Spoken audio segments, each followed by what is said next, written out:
Di daratan Asia, kira-kira antara pegunungan Hindu Kush dan pegunungan Himalaya ada sebuah dataran tinggi, plateau, yang bernama Iran Venje, penduduknya disebut bangsa Arya. Bangsa Arya menganggap bahwa tanah airnya disebut sebagai taman surga, karena kedekatannya dengan alam gaib. Namun, mereka mendapat wangsit dalam uganya, bahwa suatu ketika bangsa Iran Venje akan hancur, sehingga bangsa Arya ini menyebar ke berbagai daerah.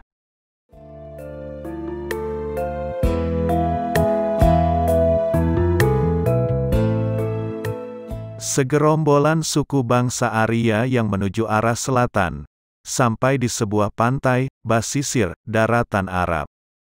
Dari sana mereka terus menyebar yang pada akhirnya sampai juga di tanah Sunda, tepatnya di Pelabuhan Ratu. Para pendatang itu disambut dengan ramah dan terjadi akulturasi budaya di antara mereka.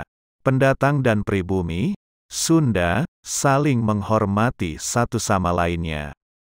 Proses akulturasi budaya ini dapat kita lihat dalam sistem religi yang diterapkan. Pendatang mengalah dengan keadaan dan situasi serta tatanan yang ada.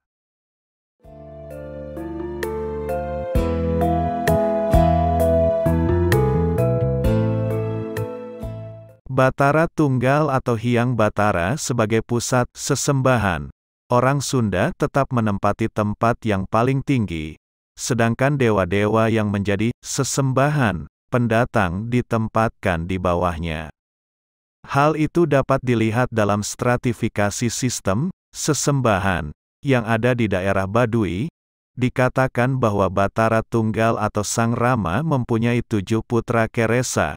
5 dewa di antaranya adalah Hindu, yaitu Batara Guru di Jampang, Batara Iswara, Siwa, Batara Wisnu, Batara Brahma, Batara Kala, Batara Mahadewa.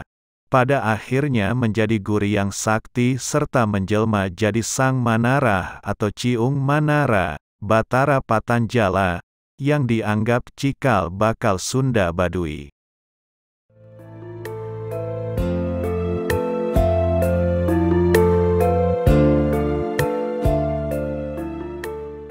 Akulturasi ini tidak saja dalam lingkup budaya, melainkan dalam perkawinan, sehingga melahirkan 7 putra utama, yaitu 1.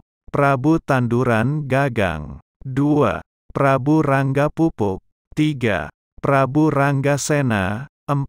Prabu Emutsari, 5. Prabu Tetegan Wangi, 6. Prabu Angga Waruling, 7. Prabu Siliwangi. Siliwangi mempunyai tugas mengurus negara, ngahayak daya ngolah nagara, di Pakuan Pajajaran.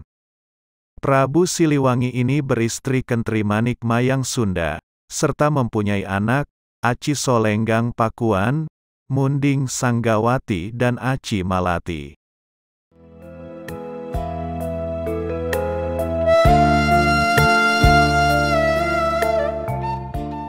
Ketiga putra ini mempunyai tugas untuk mencari tanah Parahyangan, Iran Venje. Rombongan pertama dapat singgah di Bali serta mendirikan kerajaan. Rombongan kedua singgah di Kutai, Kalimantan, di sini pun mendirikan kerajaan. Sedangkan rombongan ketiga singgah di Polinesia dan diteruskan hingga ke Betaimlik, bagi orang Mauri disebut Selandia Baru. Sehingga bila melihat sejarah bahwa keturunan dari Tatar Sunda menyeberang hingga ke Polinesia itu adalah orang-orang Atlantis, yang memang karuhun kita selalu menyembunyikan dalam bentuk simbol ekspansi kebudayaan dari Tatar Sunda ke daerah Polinesia, yaitu dengan adanya rombongan dari Palabuhan Ratu, dapat dibuktikan kebenarannya.